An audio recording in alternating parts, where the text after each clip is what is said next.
सभी Skyler matric tutorial के YouTube channel में आप सभी का स्वागत है। दोस्तों, उम्मीद करते हैं आप लोग अच्छे होंगे, मस्त होंगे और अपने पढ़ाई में व्यस्त होंगे। अब आप लोगों के एग्ज़ाम की बहुत ही कम समय बचा है, मात्र 10 दिन बचा है एग्ज़ाम में। और आज किस टॉपिक पे हम लोग हिंदी व्याकरण, जी हाँ दोस्तों, हिंदी व्याकरण का जो वस्तुनिष्ठ प्रश्न है, इसमें 50 इंपोर्टेंट वस्तुनिष्ठ प्रश्न को देखने वाले हैं। और ये प्रत्येक क्वेश्चन जो है बिहार बोर्ड के प्रीवियस ईयर क्वेश्चन है। आप एक बार इस पूरे क्वेश्चन को जरूर देख लीजिएगा, इससे आपका कम से कम 20 क्वेश्चन या 30 क्वेश्चन एग्जाम हॉल में जरूर टकराएगा। और आप जानते हैं कि एग्जाम आपका 17 फरवरी से शुरू होने वाली है। 17 फरवरी के एग्जाम में ये क्वेश्चन जरूर पूछा जाएगा। तो आप लोगों से यही मेरा एक आग्रह है, जितने भी दोस्त आपके क्लास 10 के एग्जाम देने वाले हैं वर्ष 2025 में, उन तक इस वीडियो को जरूर एक बार शेयर कीजिए। इस वीडियो को लाइक कीजिए या ना कीजिए उतनी नहीं, लेकिन इसको शेयर जरूर कीजिए दोस्तों, क्योंकि आप जब तक शेयर नहीं कीजिएगा तब तक आपके फ्रेंड्स को इस वीडियो का लाभ नहीं मिल पाएगा। और इसमें प्रत्येक क्वेश्चन जो है वो काफ़ी वीवीआई क्वेश्चन है, इंपॉर्टेंट क्वेश्चन है, इसलिए आपसे हम उम्मीद करते हैं कि जो भी होगा वह अच्छा होगा आप लोगों के लिए। तो चलिए वीडियो को शुरू करते हैं। पहला क्वेश्चन है इसमें, प्रियतम का स्त्रीलिंग रूप क्या होगा? तो प्रियतम का जो स्त्रीलिंग रूप है वह प्रियतमा हो जाएगा। क्या हो जाएगा? प्रियतमा। फिर है दीर्घ ई का उच्चारण स्थान क्या है? तो देखिए, दीर्घ ई होगा या चवर्ग होगा। चवर्ग कहे तो च से लेकर यहाँ तक, इन सभी का जो उच्चारण होता है वह तालु होता है। क्या होता है? तालु।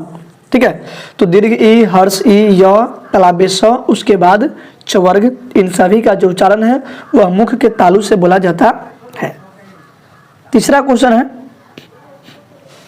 3 नंबर क्वेश्चन, इनमें कौन शुद्ध शब्द है? तो शुद्ध शब्द जो इसमें है वह आपका उत्सव है। उत्सव जो ऑप्शन नंबर ए है वह आपका सही है। ठीक है, नेक्स्ट है, वचन का अर्थ क्या होता है? तो वचन का अर्थ होता है कहना, संख्या, बताना, सभी। तो वचन का जो इसमें अर्थ है वह सभी हो जाएगा। क्या हो जाएगा? सभी हो जाएगा। क्या हो जाएगा वचन का अर्थ? सभी। नेक्स्ट है, दूसरे के बच्चे का, 5वां नंबर क्वेश्चन है, दूसरे के बच्चे का पालन पोषण करने वाली स्त्री क्या कहलाती है? तो दूसरे के बच्चे को जो पालन पोषण करती है वह स्त्री आपका ध्याय कहलाती है। क्या कहलाती है? ध्याय। उसे क्या कहते हैं? ध्याय। ये अनेक शब्दों के लिए एक शब्द इस टॉपिक से क्वेश्चन है।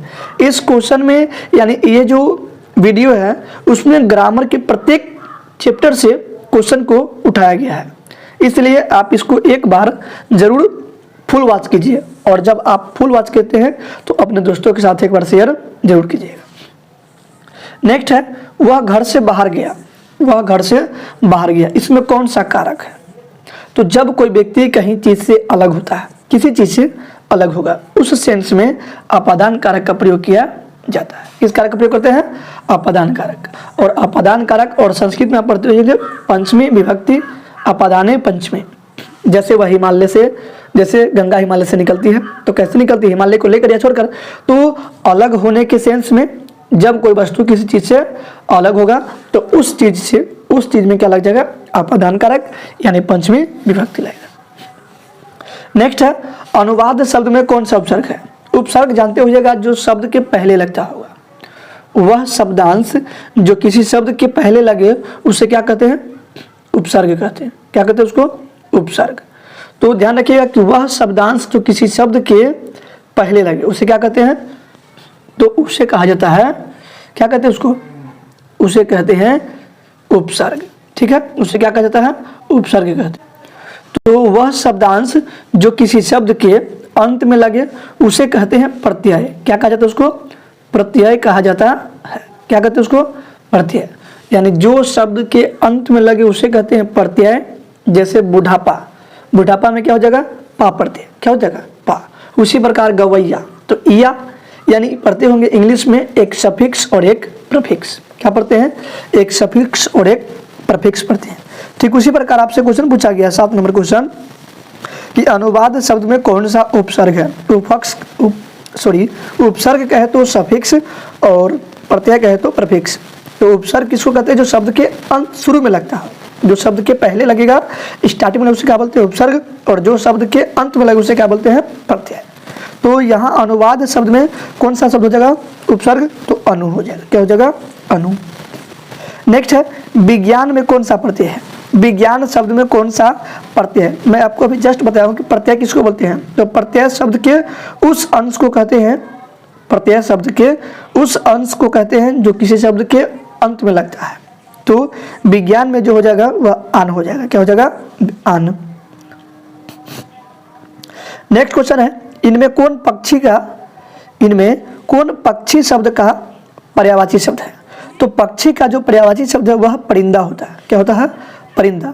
परिंदा शब्द जो है वह पक्षी का पर्यायवाची शब्द है। नेक्स्ट है कर्म का मानक आधुनिक रूप क्या है? तो कर्म का जो मानक आधुनिक रूप है वह कर्म होता है। क्या होता है? कर्म। कर्म का मानक आधुनिक रूप कर्म होता है। नेक्स्ट है कौन सी लिपि को, किस लिपि को, यानी कौन सी लिपि को दाईं से बाईं, इधर से ऐसे लिखा जाता है, उसी को बोलते हैं दाईं से बाईं तरफ, तो उसको बोलते हैं खरोष्टी लिपि। कौन सी लिपि? खरोष्टी लिपि। ठीक है, तो ध्यान रखिएगा कि खरोष्टी लिपि एक ऐसी लिपि है जिसे दाईं से बाईं ओर लिखी जाती है। नेक्स्ट है रोमन एक लिपि है। रोमन एक लिपि है, तो कैसी लिपि है? तो यहाँ जो क्वेश्चन है कि रोमन एक लिपि है तो कैसी लिपि है, तो यहाँ जो ऑप्शन हो जाएगा इसका राइट आंसर वह रोमन लिपि एक वर्णात्मक लिपि है। कैसी लिपि है? रोमन एक वर्णात्मक लिपि है। नेक्स्ट शब्द में खेत शब्द में कौन सा शब्द है? तो आप शब्द में पढ़े होंगे कि देखिए सबसे पहले जो शब्द होते हैं, एक मिनट, शब्द को बता दें कि शब्द को 3 आधार पे बांटा गया है। कितने बेस पे? 3 आधार पे। एक उत्पत्ति की दृष्टि से, उत्पत्ति ये होता है टोटल 4 प्रकार के। कितने प्रकार के? 4 प्रकार के। तत्सम, तद्भव, देशज, विदेशज। अब तत्सम किसे कहते हैं? तो जो शब्द संस्कृत के मूल शब्द होते हैं उसे कहते हैं तत्सम शब्द। अब संस्कृत से जगह जब हिंदी में तो उसको कहते हैं तद्भव शब्द। और देशज शब्द उसको बोलते हैं जो देश की शब्द है, मतलब ठेठी में जैसे बोली हो गया, ठीक है, तो वो हो जाएगा जैसे पगड़ी, लोटा, तेंदुआ, इस प्रकार के शब्द क्या कहलाएगा? देशज शब्द। और जिन शब्दों की उत्पत्ति ही विदेश में हुई हो उसको क्या कहते हैं? विदेशी शब्द कहा जाता है। तो यहाँ आपसे क्वेश्चन पूछा गया है कि खेत शब्द में कौन सा शब्द है? तो खेत जो है वह तद्भव शब्द है। कैसा शब्द है? तद्भव शब्द है। नेक्स्ट है इनमें कौन एक अघोष वर्ण है? अब देखिए अघोष वर्ण का भी आपको मैं ठीक बता रहा हूँ। अघोष किसे कहते हैं? तो पांचों वर्गों के द्वितीय, पांचों वर्गों के प्रथम, द्वितीय और तालव्य स, मूर्धन्य स, दंती स। पांचों वर्गों के प्रथम वर्ण, द्वितीय वर्ण, तालव्य स, मूर्धन्य स और दंती स को क्या कहते हैं? अघोष वर्ण कहा जाता है। तो इसमें देखिए ऑप्शन में च एक प्रथम वर्ण है, जबकि ग तृतीय वर्ण है, ल यर में आता है और घ भी चतुर्थ वर्ण है। इसलिए इनमें क्या हो जाएगा? घोष वर्ण। अघोष वर्ण क्या हो जाएगा? च। तो च एक अघोष वर्ण है, जबकि इनमें सभी जो वर्ण है ग, ल, घ, ये सभी क्या है? घोष वर्ण के उदाहरण है। अब बता देते हैं थोड़ा सा आपको कि घोष वर्ण किसको कहते हैं।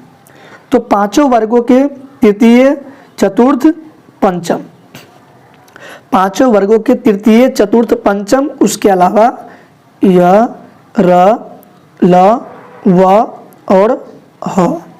पांचों वर्गों के तृतीय, चतुर्थ, पंचम, य, र, ल, व और ह को घोष वर्ण कहा जाता है।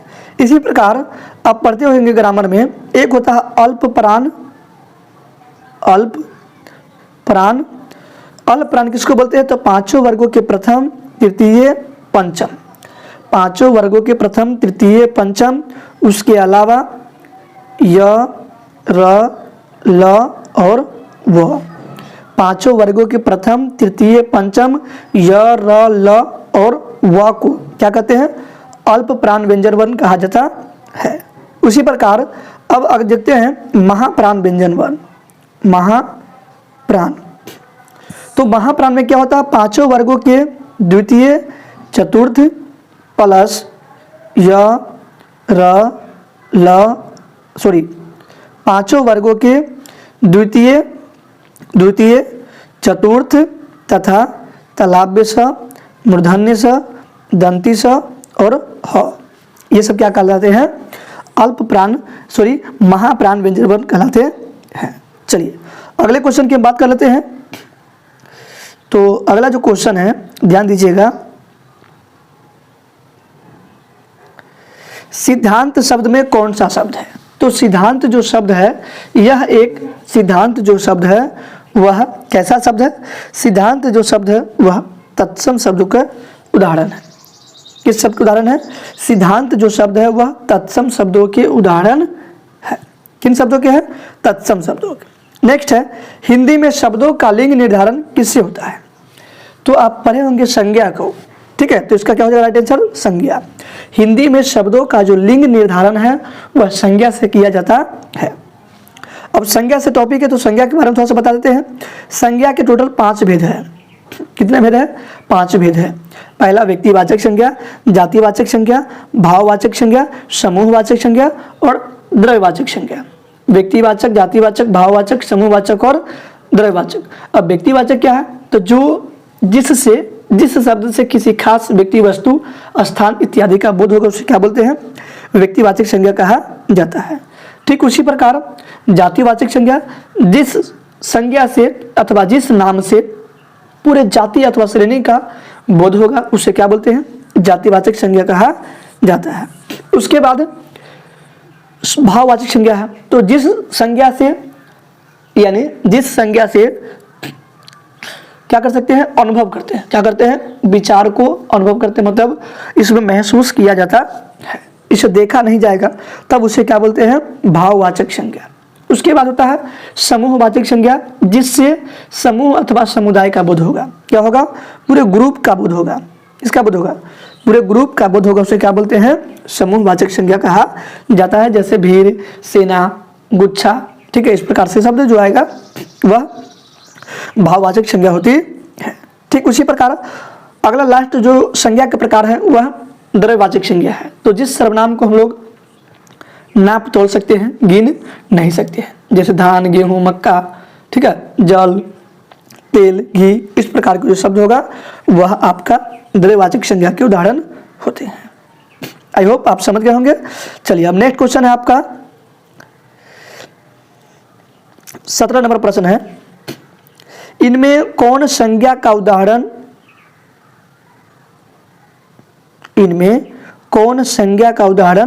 नहीं है। आप क्वेश्चन को गौर से पढ़िए, इनमें कौन संज्ञा का उदाहरण नहीं है।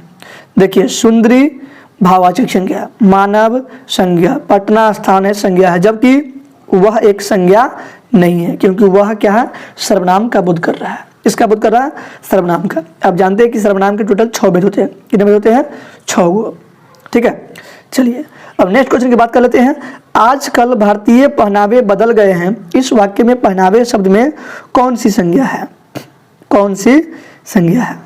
क्वेश्चन है कि आजकल भारतीय पहनावे बदल गए हैं, इस वाक्य में पहनावे शब्द में कौन सी संज्ञा है, कौन सी संज्ञा है।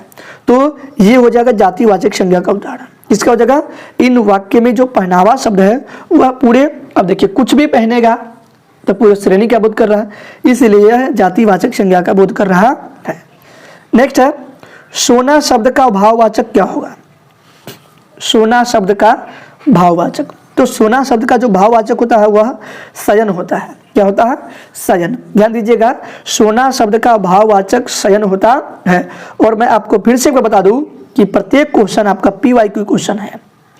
PYQ का है तो previous year question, previous year PYQ, जितने भी क्वेश्चन है वह PYQ बेस्ड है, बिहार बोर्ड के एग्जाम में पूछा गया है।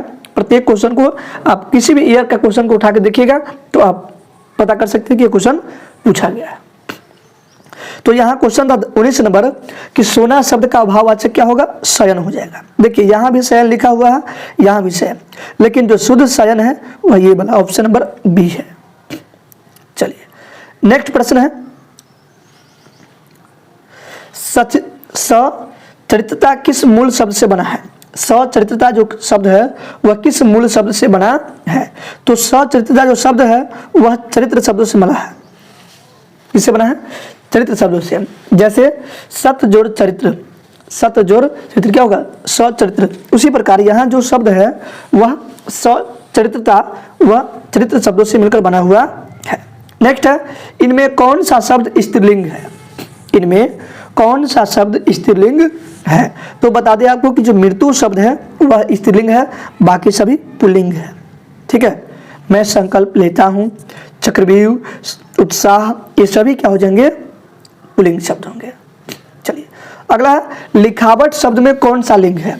तो लिखावट स्त्रीलिंग है या पुल्लिंग है या दोनों है, इनमें से कोई नहीं। तो आपका राइट आंसर हो जाएगा ऑप्शन नंबर बी, स्त्रीलिंग शब्द है। जैसे लिखावट कहते हो ना, फलाना उसकी लेखनी अच्छी नहीं है, तो लेखन सामग्री अक्सर स्त्रीलिंग हुआ करते हैं, यानी पठन सामग्री जो भी होते हैं वह अक्सर स्त्रीलिंग हुआ करते हैं।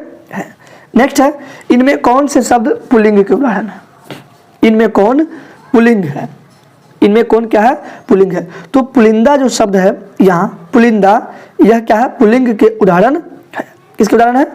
पुल्लिंग के। पुलिंदा शब्द में जो पुल्लिंग है, क्या है? पुल्लिंग है। उसी प्रकार लोहा शब्द में कौन सा लिंग होगा? तो कोई भी धातु हो, कोई भी धातु होगा वह क्या होते हैं? पुल्लिंग माने जाते हैं। जितने भी धातु होते हैं वह पुल्लिंग माने जाते हैं। इसमें भी कुछ अपवाद है, इसमें भी क्या है? कुछ अपवाद है। उसी प्रकार आप जानते होइएगा कि शरीर के अंगों के नाम अधिकतर क्या होते हैं? प्रायः पुल्लिंग होती है, लेकिन वहाँ भी क्या है? अपवाद है। तो आपको अधिकतर जो है अपवाद को याद रखना है। उसी प्रकार जितने भी अधातु होते हैं, जितने भी अधातु होते हैं वह सभी क्या होते हैं? स्त्रीलिंग होते हैं। जितने भी अधातु होंगे वह स्त्रीलिंग, जबकि धातु क्या होते हैं? पुल्लिंग होते हैं। चलिए अगली प्रश्न है 25 नंबर प्रश्न, इनमें कौन सा शब्द हमेशा बहुवचन में प्रयुक्त होते हैं? हमेशा बहुवचन शब्दों में प्रयुक्त होने वाले शब्द कौन से हैं? प्राण। कौन सा शब्द है? जो प्राण शब्द है वह हमेशा बहुवचन में प्रयुक्त होने वाले शब्द है।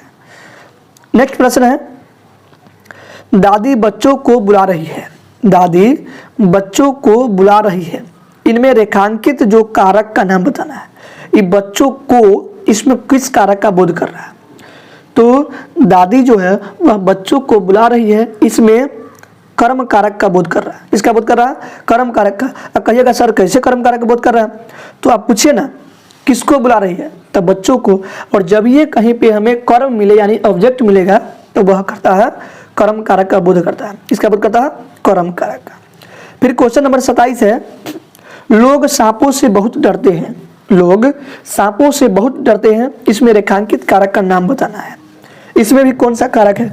आप संस्कृत में पढ़े होंगे कि जब कोई चीज किसी चीज से डरता हो, जब कोई चीज किसी चीज से डरता हो, पढ़े होंगे वित्रार्था नाम भय हेतु, वित्रार्था नाम भय हेतु पंचमी विभक्ति, अर्थात जब कोई किसी चीज से डरता हो उस सेंस में, उस चीज में हम पंचमी विभक्ति यानी अपादान कारक का प्रयोग करते हैं।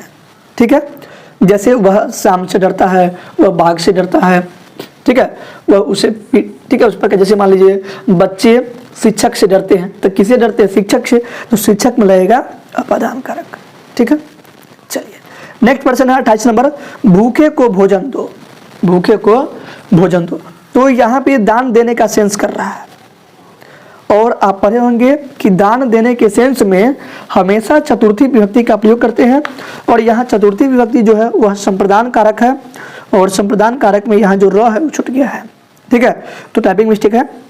तो भूखे को भोजन दो, इस वाक्य में संप्रदान कारक का बोध कर रहा है। दान देने के सेंस में चतुर्थी विभक्ति का प्रयोग किया जाता है। जैसे राजा ब्राह्मण को वस्त्र देता है, राजा ब्राह्मण को वस्त्र देता है। ठीक है, तो दान दिया कि नहीं दिया, उस सेंस में क्या लगाते हैं? चतुर्थी विभक्ति यानी संप्रदान कारक का प्रयोग किया जाता है। नेक्स्ट प्रश्न है, उत्तम पुरुष का बहुवचन संबंध कारक इसमें कौन सा है? उत्तम पुरुष का बहुवचन संबंध कारक कौन है? तो मेरा। मेरा जो शब्द है यहाँ उत्तम पुरुष का बहुवचन कारक है। कौन से है? उत्तम पुरुष का बहुवचन कारक मेरा है, किसका? उत्तम पुरुष का। नेक्स्ट है उसका सारा जीवन मनुष्य सेवा में बीत गया। उसका सारा जीवन मनुष्य सेवा में बीत गया। रेखांकित कारक का नाम बताना है, तो ये हो जाएगा संबंध कारक। कौन सी कारक हो जाएगा? संबंध कारक, क्योंकि उतना, जितना, उसका, जिसका, उसे, ठीक है, जिस, इस प्रकार का अगर वर्ड लिखा रहे कहीं पे तो डायरेक्ट आप संबंध कारक को टिक करते हैं। मेरा, मेरी, मेरे, ये सब पहचान है संबंध कारक का पता लगाने के लिए। इस प्रकार से आप ज्ञात कर सकते हैं। नेक्स्ट प्रश्न है 31 नंबर, इनमें कौन सा अनिश्चयवाचक सर्वनाम का उदाहरण है? अब सर्वनाम के उदाहरण कह दिए हैं, तो देखिए पहला पुरुषवाचक, निश्चयवाचक, अनिश्चयवाचक, निजवाचक, प्रश्नवाचक, ठीक है। तो देखिए पुरुषवाचक, निश्चयवाचक, अनिश्चयवाचक, निजवाचक, प्रश्नवाचक और क्या हो जाता है वो बताइए। देखिए पुरुषवाचक, निश्चय, अनिश्चय, निज, प्रश्न और एक, ठीक है। तो इस प्रकार से संबंधवाचक, एक क्या होता है? संबंधवाचक। इस प्रकार सर्वनाम के कुल क्या है? 6 भेद होते हैं। कितना होता है? 6 को।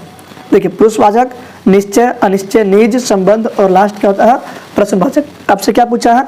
इनमें कौन एक अनिश्चयवाचक सर्वनाम है? तो इसमें जो अनिश्चयवाचक सर्वनाम का बोध कर रहा है वह कोई जो शब्द है वह अनिश्चयवाचक सर्वनाम के उदाहरण है।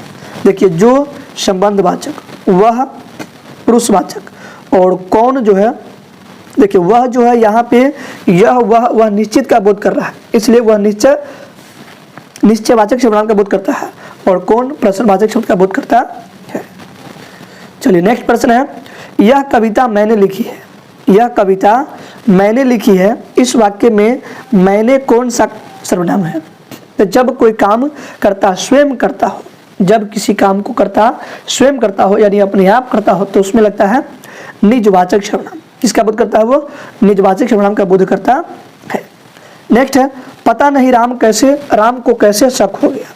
पता नहीं राम को कैसे शक हो गया, इसमें किस सर्वनाम का उदाहरण है? पता नहीं राम को कैसे शक हो गया, यह किस सर्वनाम के उदाहरण है? तो यह जो है यह पुरुषवाचक सर्वनाम का बोध कर रहा है। आप बोलिएगा कैसे? तो यहाँ पे राम जो शब्द है ना, राम शब्द को लेकर इस पुरुषवाचक सर्वनाम को बोध करता है। नेक्स्ट प्रश्न है, तुम्हें कौन सा कमरा पसंद है? तुम्हें कौन सा कमरा पसंद है? अब देखिए इसमें प्रश्न पूछने का बोध कर रहा है, इसलिए यह हो जाएगा प्रश्नवाचक सर्वनाम। प्रश्न पूछने के बोध के कारण यह क्या हो जाएगा? प्रश्नवाचक सर्वनाम का बोध कर रहा है। नेक्स्ट है, मैं कल पटना जाऊंगा। मैं कल पटना जाऊंगा, इसमें सर्वनाम को चुनना है। जाऊंगा, कल, पटना, मैं। तो मैं जो होता है वह संज्ञा के बदले प्रयुक्त होता है, इसलिए मैं क्या है? एक सर्वनाम है। ठीक है, मैं क्या हो जाएगा? सर्वनाम। नेक्स्ट है, आराध्या बहुत तेज लड़की है। आराध्या बहुत तेज लड़की है, इसमें रेखांकित शब्द क्या है? ये जो बहुत शब्द है ना वह क्या है? तो ये प्रविशेषण है। अब कहिएगा सर प्रविशेषण क्या होता है? तो जिन शब्दों से विशेषण की विशेषता का बोध हो, जिन शब्दों से विशेषण की विशेषता का बोध होता है उसे प्रविशेषण कहा जाता है। और विशेषण किसे कहते हैं? तो जिन शब्दों से संज्ञा अथवा सर्वनाम का बोध हो, जिन शब्दों से संज्ञा अथवा सर्वनाम की विशेषता का बोध होगा तब उसे कहते हैं विशेषण। और जब विशेषण की भी विशेषता बताते हैं तब उसे क्या कहते हैं? प्रविशेषण कहा जाता है। तो देखिए तेज तो लड़की है ये है, लेकिन कितना तेज है? बहुत तेज है, इसलिए बहुत क्या कहलाएगा? प्रविशेषण कहलाएगा। ठीक है, उम्मीद करते हैं आप समझ गए होंगे। चलिए अगला क्वेश्चन है, उत्कर्ष शब्द का विशेषण क्या होगा? उत्कर्ष शब्द का विशेषण यानी उत्कर्ष से विशिष्टता क्या पता चलेगा? तो उत्कृष्ट। उत्कृष्ट सुने होंगे, उत्कृष्ट गैस। कैसा गैस है? उत्कृष्ट। तो जब भी आपको विशेषण का पता करना होगा किसी वाक्य में तो हम कैसा पूछते हैं। जब ये आप वाक्य में कैसा का प्रयोग कीजिएगा तो आपको विशेषण का पता चल जाता है। ठीक उसी प्रकार वाक्य में कैसे का पता करने से हमें क्रिया की विशेषता का पता चलता है, उसे बोलते हैं क्रिया विशेषण। जैसे रमेश धीरे से बोलता है। रमेश धीरे से बोलता है तो पूछे रमेश कैसे बोलता है? धीरे से। वह छोटा लड़का है तो पूछो तो कैसा लड़का है? छोटा। तो जब कैसा का जवाब मिलेगा तो विशेषण, और कैसे का जवाब मिलेगा तो क्या कहलाएगा? वो क्या कहलाएगा? क्रिया विशेषण। नेक्स्ट है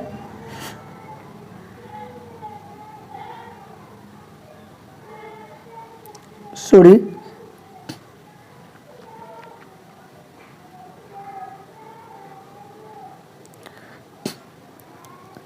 तो अगला जो प्रश्न है यहाँ, गहरी हरी पैंट मत पहनो, गहरी हरी पैंट मत पहनो रेखांकित शब्द में विशेषण क्या है।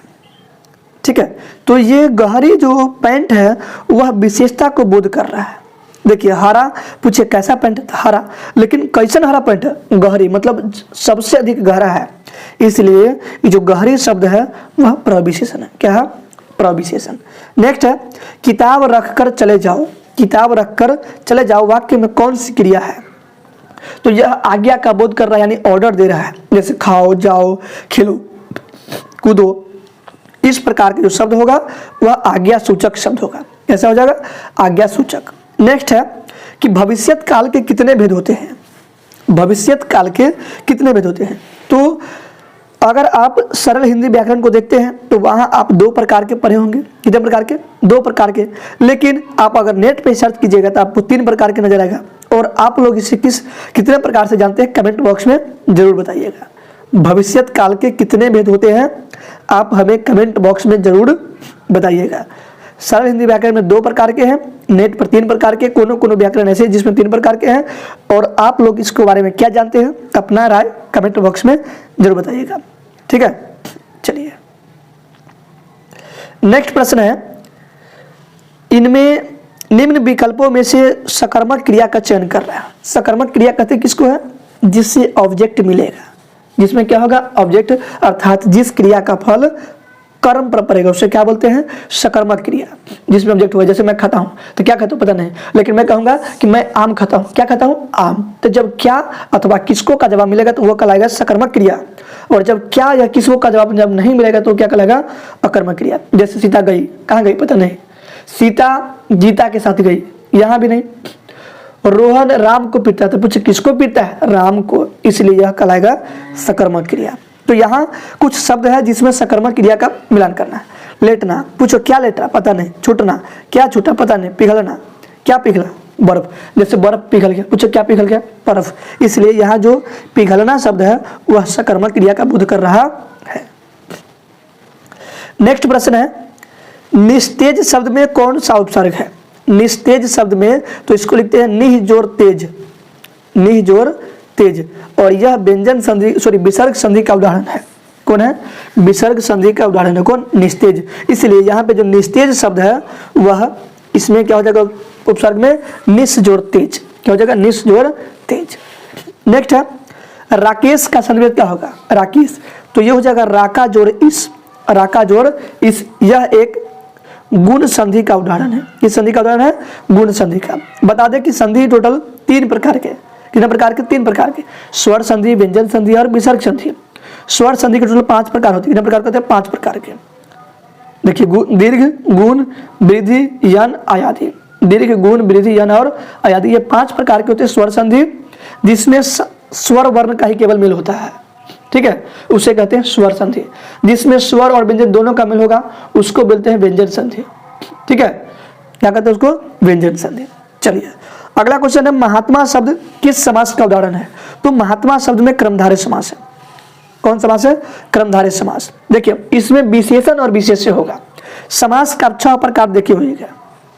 देखिए अव्ययी भाव, जिस समास का पहला पद अव्यय होगा, ठीक है, उपसर्ग होगा, और ये सब क्या कहलाएगा, अव्ययी भाव समास। या जिस समास का प्रथम पद प्रधान होगा उसे क्या बोलते हैं, अव्ययी भाव। दूसरा तत्पुरुष समास, जिस समास का उत्तर पद दिखाई दे, उत्तर पद प्रधान हो और जिसमें कारक चिन्ह का लोप हो, वह सब कहलाता है तत्पुरुष समास। ठीक है, और द्वंद्व समास, जिसमें दोनों पद का समान प्रधानता हो, जैसे राधा कृष्ण, भाई बहन, चाचा चाची, पाप पुण्य, इस प्रकार। और जो उल्टा शब्द हो या जिसमें योजक चिन्ह लगा हो। द्विगु समास, जिस समास का पहला पद संख्या हो, द्विगु समास। अब देखिए कर्मधारय समास, तो जिस समास में विशेषण अथवा विशेष्य होगा उसे कहते हैं कर्मधारय समास। और जिस समास में न प्रथम पद न उत्तर पद बल्कि अन्य पद की प्रधानता हो उसे क्या बोलते हैं, बहुव्रीहि समास कहा जाता है। तो उम्मीद करते हैं कि आप लोगों को यहाँ तक तो कोई दिक्कत हुआ भी नहीं होगा। चलिए अगले क्वेश्चन की ओर चलते हैं। बस 5-6 क्वेश्चन बचा हुआ है। वीडियो में शुरू से लेकर अंत तक बने रहेगा। वीडियो हो सके थोड़ा लंबा हो जाएगा, लेकिन इसमें 50 ऑब्जेक्टिव नहीं बल्कि कई ऑब्जेक्टिव को सम्मिलित किया गया, इसलिए आप एक बार इसे शुरू से अंत तक जरूर वीडियो को वॉच कीजिएगा और दोस्तों के साथ जरूर शेयर कीजिएगा। जिन लोगों का 17 फरवरी को एग्जाम है, कितना फरवरी को? 17 फरवरी को जिन लोगों का एग्जाम होने वाला है उन तक इस वीडियो को जरूर शेयर कीजिएगा। आप लोगों से यही एक मेरा रिक्वेस्ट है। नेक्स्ट है पथभ्रष्ट शब्द में कौन सा समास है? देखिए पथभ्रष्ट को जब हम तोड़ते हैं, विग्रह रूप करते हैं, तो पथ से भ्रष्ट, पथ से भ्रष्ट यानी जो व्यक्ति पथ से विचल जाता है उसे क्या बोलते हैं? पथभ्रष्ट। इसलिए यह तत्पुरुष समास हो जाएगा। क्या हो जाएगा? तत्पुरुष समास। अब पथ भ्रष्ट यानी पथ से, आशय क्या है? कारक चिन्ह है, इसलिए क्या हो जाएगा? पथभ्रष्ट तत्पुरुष समास का बोध करता है। नेक्स्ट है कपरछन में कौन सा समास है? कपरछन। तो कपरछन जो शब्द है, कपरछन शब्द, इसमें जो तत्पुरुष समास का बोध करता है, कौन सा समास है? तत्पुरुष समास। नेक्स्ट प्रश्न है सात्विक शब्द का विपरीतार्थक शब्द क्या होगा? तो सात्विक का जो शब्द है उसका तामसिक होता है और ये 2018 का क्वेश्चन है। 2018 में यह बिहार बोर्ड के एग्जाम में पूछा गया था। सात्विक शब्द का विपरीतार्थक शब्द क्या होगा? तो तामसिक होता है। क्या होता है? तामसिक। नेक्स्ट है शाश्वत शब्द का विलोम शब्द क्या होगा? देखिए शाश्वत का पहले अर्थ समझिए। शाश्वत किसको बोलते हैं? जो हमेशा के लिए हो, जो हमेशा के लिए हो, अजर अमर हो, उसे क्या बोलते हैं? शाश्वत। तो यहाँ पे क्षण भर हो जाएगा इसका विलोम शब्द। क्षण मतलब कुछ ही समय, और भंगुर मतलब टूट जाए, जो तुरंत टूट जाए, उसे क्या बोलते हैं? क्षण भंगुर। तो यहाँ शाश्वत का जो विलोम हो जाएगा वह क्षण भंगुर हो जाएगा। नेक्स्ट प्रश्न है 49 नंबर प्रश्न। उम्मीद करते हैं कि यह वीडियो आप लोगों के लिए हेल्पफुल है। वीडियो को शेयर कीजिए, दोस्तों के साथ अधिक से अधिक शेयर कीजिए। नेक्स्ट है दिन दुना रात चौगुना। दिन दुना रात चौगुना मुहावरे का अर्थ क्या होता है? दिन रात परिश्रम करना? नहीं। हानि होना? नहीं। दिन रात सोना? नहीं। खूब उन्नति करना। मैं बोलता हूं आजकल आप लोग सुने होंगे गांव घर में कि फलनवा के दिन दुना रात चौगुना है, मतलब खूब उन्नति जो व्यक्ति करते हैं उसे क्या कहते हैं? दिन दुना और रात चौगुना। और वीडियो के आखिरी प्रश्न है, उम्मीद करते हैं कि वीडियो आप लोग के लिए ज़्यादा हेल्पफुल है। यदि एक के बाद कोई भिन्न स्वर आए तो, यदि एक के बाद कोई भिन्न स्वर आए तो एक किसमें बदल जाता है? तो ध्यान दीजिएगा, यदि एक के बाद अगर कोई भिन्न स्वर आएगा तो वह अय में बदल जाएगा, और जब कोई ओ के बाद कोई भिन्न स्वर आएगा तो ओ जो है वह औ में बदलता है। जैसे ए प्लस ओ रहेगा तो अय बन जाता है। क्या बन जाता है? अय। ठीक उसी प्रकार ओ और ओ प्लस जब अ रहेगा, क्या रहेगा? अ, तो यह औ का निर्माण कर लेता है। यह वृद्धि संधि का उदाहरण है। किसका? वृद्धि संधि का उदाहरण है। डिफिनेशन है, ध्यान रखिएगा कि यदि ए के बाद कोई भिन्न स्वर आए, मतलब कोई अगला स्वर आएगा तो ए जो है वह अय में, और अगर ओ के बाद कोई भिन्न स्वर आएगा तो क्या होगा? ओ औ में बदल जाता है। तो उम्मीद करते हैं कि आप लोगों के लिए वीडियो हेल्पफुल है। दोस्तों के साथ शेयर कीजिए और जमकर लाइक कीजिए, क्योंकि यह प्रत्येक क्वेश्चन जो है वह PY की क्वेश्चन है, और आप लोगों को लगता होगा कि अगर झूठ है तो आप क्वेश्चन में उठाकर देख सकते हैं। तो आज के लिए इतना ही, मिलते हैं नेक्स्ट डे। तब तक के लिए जय हिंद, जय भारत।